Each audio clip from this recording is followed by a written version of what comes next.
What's up guys, my name is Normudaris and welcome to the first episode of Muslim Point of View, and let's just jump into it. Muslim Point of View is a weekly show that will concentrate on news happening all around the world based on several segments. So the first segment that we're going to start with is our Dumbo of the Week. Now for our Dumbo of the Week, we've got Black Friday shoppers that trashed an entire Nike store just to get some brand new kicks. So apparently if you really want to get a brand new, beautiful, nice pair of shoes, you need to actually start walking on other boxes of shoes, because it just makes it better. Now let's show you a part of this video.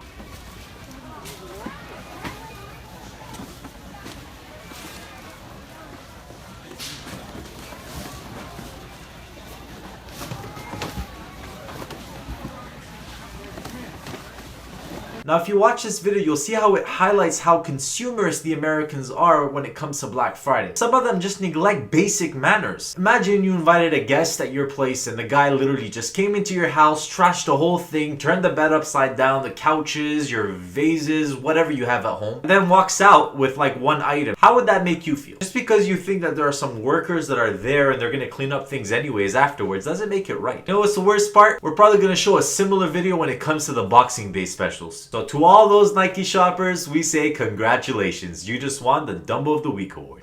That brings us to our next segment, which is the Boss of the Week. And for this episode's Boss of the Week, I want to concentrate on the story of the first Muslim Canadian female news anchor that we've ever had. This woman isn't only making history because, well, she's the first female Canadian Muslim news anchor ever, but on top of that, she's going to be making history because she's going to show how a Muslim's point of view can be very, very, very similar to just an average human being. I mean, if you're covering the news of like a murder, well, I mean, Muslims and non-Muslims alike are gonna be like, well, murder is wrong. It's very, very positive. I really hope she's gonna do an amazing job. I just can't wait to see the positive influence that will have on people when they see a woman wearing, you know, a headscarf telling them their daily news. Now, this woman, Janella Massa, is already making headlines because her first day as a news anchor was met with lots of praise and, of course, a lot of negative comments. I can only imagine the older white guy watching news being like, where's my normal little Annie? Where's my normal little Bob? I'm not used to seeing a woman with a headscarf. I don't even know why I sound like a dying old man. And this is what's sad. She's just a news anchor who's just trying to do her job. How negative can she be? Like, how bad can she be at just literally reading a teleprompter and saying what the news is? Then again, we live in a hateful world, gents, and hateful people will always hate for hateful reasons. And that brings us to our next segment, which is the global news. And in this week's global news, we have Fidel Castro, the controversial Cuban leader who has officially passed away. Of course, there were a lot of people who were saddened by his death, and then again, you have a whole bunch of Americans that were celebrating his death. All in all, I think the most important lesson in all of this story is how every leader is going to die one day. And the biggest question to ask yourself as a leader is, have you done justice to your people? Have you changed your nation for the better, or have you only left a negative legacy? Were you a leader that ostracized certain communities just because they were different, or did you try to treat every race, every culture with the same type of justice? Wink, wink, Mr. Trump. Consistently denied what is wrong. Now, from a Muslim's point of view, of course, we don't mock the dead, right? We don't disrespect them. I mean, they've passed away. For us, their day of judgment has already started with our Lord. So there's no point of adding oil to the flame if it's already useless. And so on the topic of leadership, this brings me to the Rant of the Week. For this week's rant,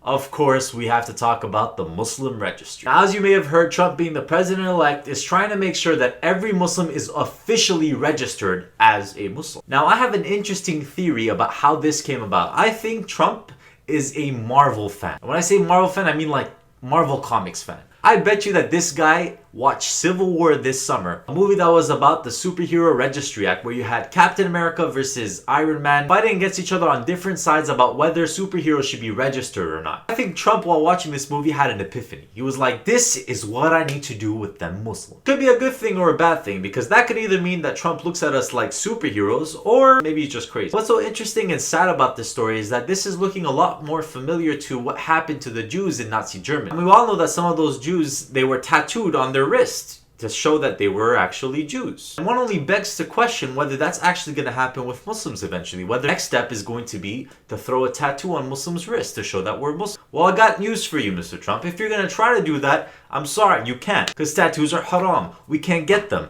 Too bad for you. Alright? I mean, you can maybe like put a little sticker on my wrist or something like that, but And this is what's sad. I mean, imagine if all of the human beings had to be tattooed or, you know, registered as a human being. How stupid does that sound? I mean, just the thought of me saying that makes some of us say, wow, that's just the dumbest idea that's out there. I mean, whatever happened to freedom of speech or freedom of religion? I don't even know what's the benefit of having myself registered as an official Muslim. I mean, my name is Noor Mudaris. I'm gonna get stopped at the airport whether you like it or not, just because of my name. Anyhow, that does it for my rant. And now let's jump into our next segment, which is the what? For this segment, we have a story in Japan about how Domino's is trying to train reindeers to deliver pizzas. Some of you might be asking, are you for real? Is this actually happening? Well, the truth is, yes, it is. I can only imagine the Japanese guy who orders his pizza, sees a reindeer, and then the guy who's like delivering the pizza with the reindeer says, hey, don't forget to tip my reindeer. The only positive thing I see in all of this story is that maybe Santa Claus will actually have a bit of business because he's gonna have to like rent out his reindeers. So I can also imagine another story where a Japanese guy orders pizza and halfway as it's supposed to be delivered, the guy calls him and says, sorry sir, but my reindeer ran off with your pizza. We're gonna be sending another one pretty soon. And another question I have is like, what if the reindeer doesn't know where to go? Do you install a GPS on your like reindeer or something like that? Like, you know, go left, turn right or something? Like, I don't get it. Like, how are you supposed to even operate the reindeer in such a way? Oh wait, they actually did that. They created a GPS app to track your pizza when they're being delivered by the reindeer. Yes, it's actually happening, guys. The world's going insane. For our LOL of the week, I have to ask you guys a question. Are you tired of getting hairballs whenever you're licking your pet cat? Well, guess what? Now it won't be a problem thanks to this guy who launched a Kickstarter for an innovative pet brush that allows you to lick your cat. I mean, I don't even know what's wrong with the world. I mean, did we really run out of ideas that the best thing that we can think of was, wow, let me help the world lick their cat? I mean, can you imagine the guy pitching his product to like a manufacturing company? I mean, I don't even know how he was successful in doing that. That doesn't even make sense to me. So that's all for today's news. And if you guys like this video, don't forget to share, like, and subscribe. And I want to leave you guys with the question of the week. What do you think about the Muslim registry? Also, don't forget to post your comments below as you might be featured in next week's video. Lastly, check out these 3 cool shirts I made for you guys. Order yours today. And don't forget, keep it halal.